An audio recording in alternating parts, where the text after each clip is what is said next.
Hello, Ian McPherson, Director of Communications at Brentwood, here with you again this week for another Spotlight Q&A. I think it's number 6 this week, and we're sitting down with our Director of IT and Ed Tech Guru, Brent Lee. Brent, good to see you. Hi Ian, nice to see you. Hope to spend a moment here chatting about technology with the school and look forward to hearing some of your questions.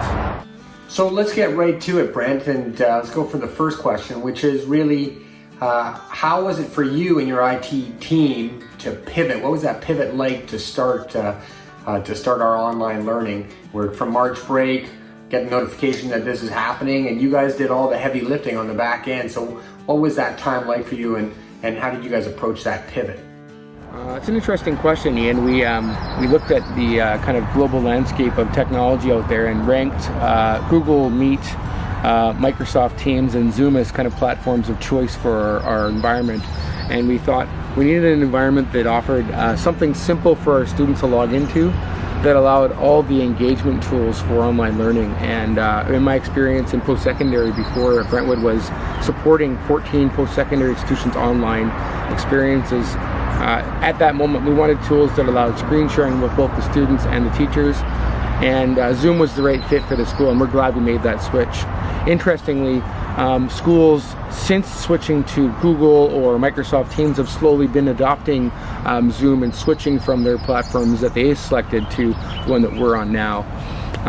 We also spent quite a bit of time making sure that our computers that staff and faculty had in their hands before this pandemic kind of hit the school were up and ready for the challenge. We moved the IT team to my house. Basically, I've got a living room table full of laptops and iPads and cameras for any kind of breaks that happen while we're delivering this new experience online. Well, it was certainly an effective switch for those faculty members and for the rest of the school. What's another one of the questions that you get asked most in your role?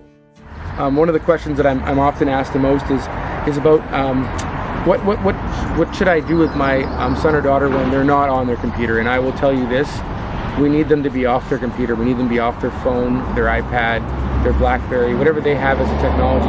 We need to get them off that device and enjoying some of the time to reflect and socialize with you in a personal way. So if you have a chance this weekend to sit down with your son or daughter without that piece of equipment between you and them and have a conversation, it will go a long ways for their mental health and probably yours as well. Okay, Brent, that's awesome. And yeah, I mean, it's all about unplug. We heard about that from Andy last week in wellness as well, and know you as a technology professional really understand the impact that screen time can have. Our next question, or my next question really is, and I've heard this from a number of families, what about assessment in the online environment? How do we approach that? Most of the educators in our world today are using formative assessment to assess learning and moving away from that summative or kind of traditional testing environment. As a school, we put online technology called Safe Exam Browser. But it's more of a distraction mitigation tool. It doesn't eliminate the chance that a student might take that path that is not recommended by us as teachers. So formative assessment's the way to go.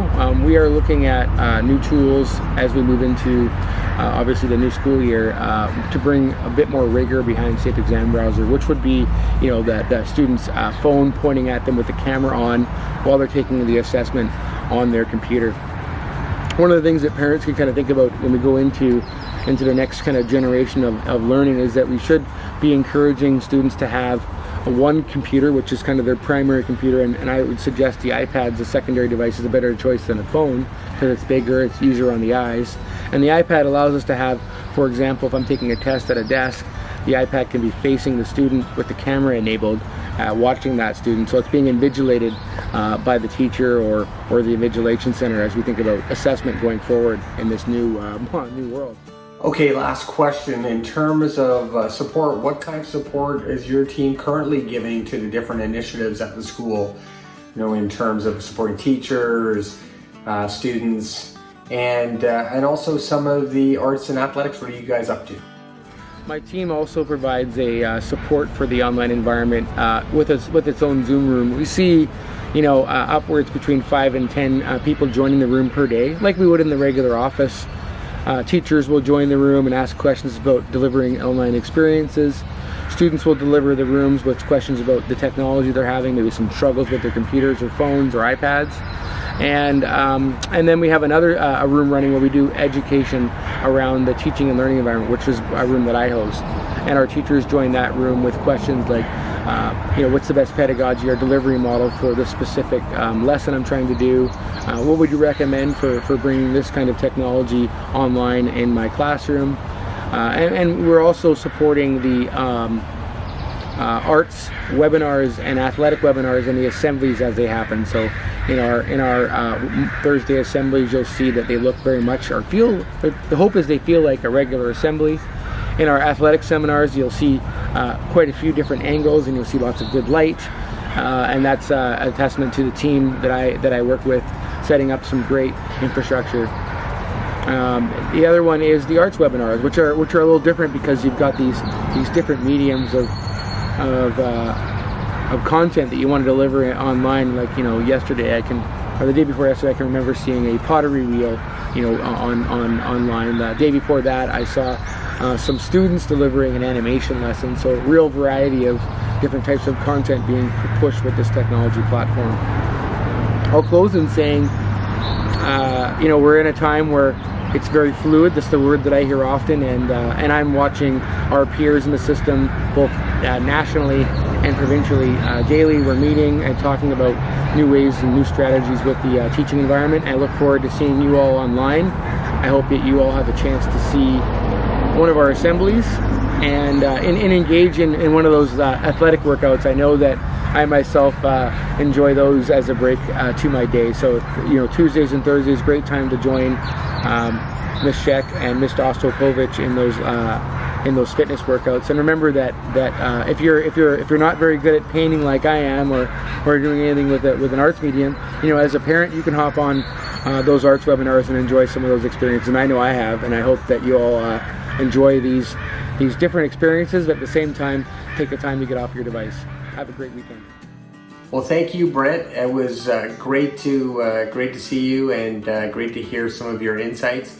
Wish everybody a restful weekend, and we'll see you next week. And thanks to Brent Lee for joining us for this Spotlight Q&A. Take care.